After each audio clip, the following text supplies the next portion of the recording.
আমি আমার বন্ধুর রেফারে ভার্সিটিতে ভর্তি হই। ভর্তির ক্ষেত্রে কেউ রেফার করলে কর্তৃপক্ষ রেফারকারীকে ৳৫,০০০ দেয়। আমার ভর্তি করানোর কারণে আমার বন্ধু ৳৫,০০০ পাবে।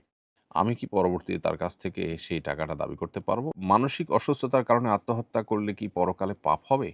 আমি এআইকে ইসলাম নিয়ে কিছু প্রশ্ন করলে সে ইসলামের কিছু বিষয়কে অবৈজ্ঞানিক বলে মন্তব্য করেছে। আমি তার কথা বিশ্বাস করিনি। এতে কি আমার ঈমানে কোনো সমস্যা হয়েছে? আমার উপর সেজদায় সাহু ছিল, কিন্তু আমি ভুলে তাশাহুদের পর দুরুদ ও দোয়া মাসুরা পড়ে ২ দিকে সালাম ফিরিয়ে দেই।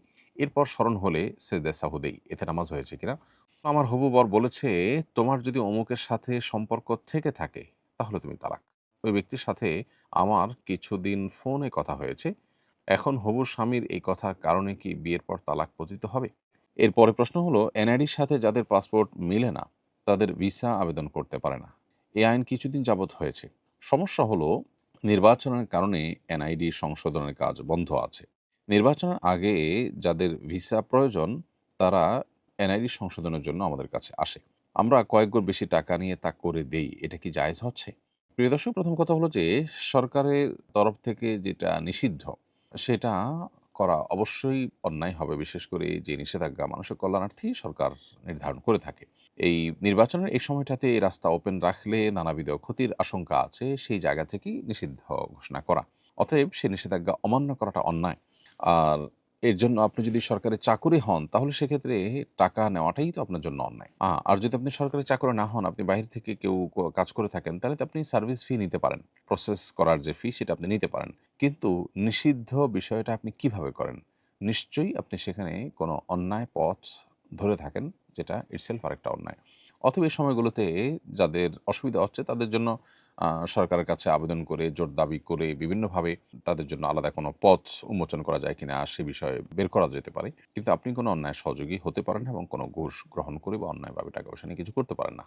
যদি এমন হয় যে লোকটা মাজলুম এবং তার প্রতি জুলুম হচ্ছে, এদিকে আপনি সরকারি কোনো চাকরি নন, বাহির থেকে আপনি প্রসেস করে দেন বা আপনার ফাইলপত্র রেডি করে দেওয়া, যেগুলো উনি বোঝেন না, সে কাজগুলো করে দেন। এগুলোর বিনিময়ে আপনি নিতে পারেন। সেটা মৌলিকভাবে কোনো না।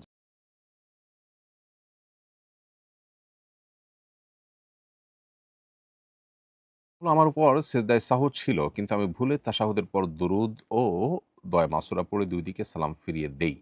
এরপর স্মরণ হলে সেজদায় সাহু দেই। এতে নামাজ হয়েছে কিনা? উত্তর হলো, সালাম ফেরানোর পর সালাত পরিপন্থী কোনো কাজ করেননি, কিবলামুখী আছেন, এই অবস্থা মনে হয়েছে, তখন আপনি সেজদায় সাহু দিয়ে নামাজ শেষ করেছেন, তাহলে আপনার নামাজ হয়ে গেছে। আর যদি উঠে গিয়ে থাকেন, কিবলা থেকে অন্য কোনো দিক ফিরে গিয়ে থাকেন, তাহলে সেক্ষেত্রে আর সেজদায় সাহুতে এটা কুলাবে না। আপনার নামাজ নষ্ট হয়েছে বলে ধর্তব্য হবে। আমার হবু বর বলেছে, "তোমার যদি অমুকের সাথে সম্পর্ক থেকে থাকে, তাহলে তুমি তালাক।" ওই ব্যক্তির সাথে আমার কিছুদিন ফোনে কথা হয়েছে। এখন হবু স্বামীর এই কথার কারণে কি বিয়ের পর তালাক পতিত হবে? উত্তর হলো যে, বিয়ের আগে তো তালাক হয় না। আপনার যিনি এখনো বর হননি, এখনো আগ্দ সম্পন্ন হয়নি, তার এই কথাটা অর্থহীন কথা হিসেবে বিবেচিত হবে, এবং এর কারণে আপনাদের পরবর্তীতে বিয়ে হলে সেই বৈবাহিক সম্পর্ক নষ্ট হওয়ার কোনো প্রশ্ন উঠবে না। অতএব এটা নিয়ে আপনার দুশ্চিন্তার বিশেষ কোনো কারণ নেই। আমার বাবা কুয়েতে ২০ বছর ধরে এক কুয়েতি মালিকের ফলের দোকান পরিচালনা করছেন। মালিকের সরবরাহকৃত পণ্য বিক্রির পাশাপাশি তিনি অন্য ব্যবসায়ীদের কাছ থেকে ফল এনে মালিকের দোকানে বিক্রি করতেন, এবং সেক্ষেত্রে নিজের জন্য নির্ধারিত কমিশন নিতেন। বিষয়টি জানার পর দোকান মালিক এটিকে তার জন্য বৈধ বলে অনুমোদন দিয়েছেন। আমার বাবা ওই অর্থ দিয়ে ২টি বাড়ি নির্মাণ করেছেন। প্রশ্ন হলো, ওয়ারিস হিসাবে সেই সম্পদ কি আমার জন্য সম্পূর্ণ হালাল হবে? উত্তর হলো, হ্যাঁ, অবশ্যই হালাল হবে। আপনার বাবার উপার্জন হালাল হিসেবে বিবেচিত, এবং তার বাড়িটাও সম্পূর্ণ হালাল টাকায় নির্মিত হয়েছে বিবেচিত হবে। মানসিক অসুস্থতার কারণে আত্মহত্যা করলে কি পরকালে পাপ হবে? আত্মীয়দের করণীয় কি? কেউ মানসিকভাবে অসুস্থ, ভারসাম্যহীন, তো তিনি তো অসুস্থ, যার কারণে যদি তার বুদ্ধি ইত্যাদি লোপ পাওয়ার কারণে ভালো-মন্দ বিচার বিশ্লেষণ করবার ক্ষমতা না থাকে, হারিয়ে যায়, এরকম ব্যক্তি আত্মহত্যা করলে তার কোনো গুনাহ হবে না। কারণ লা ইউকাল্লিফুল্লাহু নাফসান ইল্লা উসআহা, মানুষের সাধ্যের বাইরে কোনো বিধান আল্লাহ তাআলা চাপিয়ে দেন না কারোর উপরে। তাছাড়া এরকম অসুস্থ মস্তিষ্কের মানুষ যারা, তাদের উপর থেকে কলম তুলে নেওয়া হয়, অর্থাৎ তাদের কোনো অপরাধ লেখা হয় না। তবে আত্মীয়স্বজন যারা আছে, তাদের কর্তব্য তিনি যেন এরকম কোনো ভুল কাজ না করেন, সেজন্য যথাযথ দায়িত্ব পালন করা। তারা যদি সেটুকু করে থাকেন, তারপরও তিনি আত্মহত্যা করে ফেলেন, তাহলে সেক্ষেত্রে আত্মীয়দেরও কোনো গুনাহ হবে না। মূলত আত্মীয়রা তারা দায়িত্বটা কতটা পালন করলে, সেটা হলো গুরুত্বপূর্ণ বিষয়। আমি আমার বন্ধুর রেফারে ভার্সিটিতে ভর্তি হই। ভর্তির ক্ষেত্রে কেউ রেফার করলে কর্তৃপক্ষ রেফারকারীকে ৳৫,০০০ দেয়। আমার ভর্তি করানোর কারণে আমার বন্ধু ৳৫,০০০ পাবে। আমি কি পরবর্তীতে তার কাছ থেকে সেই টাকাটা দাবি করতে পারবো? উত্তর হলো, রেফার করা দ্বারা যদি শুধু সুপারিশ উদ্দেশ্য হয়, তাহলে এটার জন্য বিনিময় গ্রহণ করা জায়েজ নয়। যে শুধু দেখায় দিলাম, শুধু এইটুকু। এটা সুপারিশ টাইপের যদি হয়, তাহলে সেক্ষেত্রে এটা বিনিময় গ্রহণ করা জায়েজ নয়। কারণ এই বিষয়ে আবু উমামা আল বাহির রাদিয়াল্লাহু তাআলা আনহু থেকে একটা হাদিস বর্ণিত হয়েছে। আবু দাউদ নবী করিম সাল্লাল্লাহু আলাইহি ওয়াসাল্লাম ইরশাদ করেছেন, "মান শাফা'a লি আখিহি বিশাফাআতিন ফাউহদিয়া লাহু হাদিয়্যাহ।" যে ব্যক্তি কোনো কারোর জন্য সুপারিশ করলো কোথাও এবং এর বিনিময়ে সে যদি হাদিয়া পায়, তাহলে সে হাদিয়া সে যদি গ্রহণ করে, তাহলে সে এবার একটা দুয়ারকে ওপেন করলো। এখানে নবী সাল্লাল্লাহু আলাইহি ওয়াসাল্লাম পরিষ্কারভাবে নিষেধ করেছেন সুপারিশ করে তার বিনিময়ে গ্রহণ করার বিষয়টিকে। আর যদি রেফার করার জন্য দৌড়ঝাঁপ করতে হয়, পরিশ্রম করতে হয়, কোনো শ্রম দিতে হয়, কিছু না কিছু করতে হয়, তাহলে সেক্ষেত্রে এটা বিনিময় গ্রহণ করা জায়েজ আছে। অবশ্য বিশ্ববিদ্যালয় কর্তৃপক্ষের সঙ্গে আপনার বন্ধুর চুক্তি যদি থাকে যে রেফার করলে চুক্তি মোতাবেক সে পারিশ্রমিক পাবে না এবং তার জন্য তার কিছু না কিছু শ্রম থেকে থাকে, তাহলে সেক্ষেত্রে সেটা আপনার বন্ধুর জন্য নেওয়া জায়েজ আছে এবং সেটা আপনি তার সেখান থেকে কোনো অংশ দাবি করার কোনো অধিকার আপনার থাকবে না। অবশ্য আরেকটা জিনিস খেয়াল করতে হবে এখানে যে কোনো প্রকার প্রতারণা যেন না হয়। অর্থাৎ যে প্রতিষ্ঠানে রেফার করছি আমি ৳৫,০০০ পাবো দেখে একজনকে রেফার করলাম। আর সেটা তার জন্য যদি অকল্যাণকর হয় তাও তাকে রেফার করলাম। এটা হলে তার হক নষ্ট হবে। আমি এআইকে ইসলাম নিয়ে কিছু প্রশ্ন করলে সে ইসলামের কিছু বিষয়কে অবৈজ্ঞানিক বলে মন্তব্য করেছে। আমি তার কথা বিশ্বাস করিনি। এতে কি আমার ঈমানে কোনো সমস্যা হয়েছে? না, ঈমানে সমস্যা হয়নি। কারণ আপনি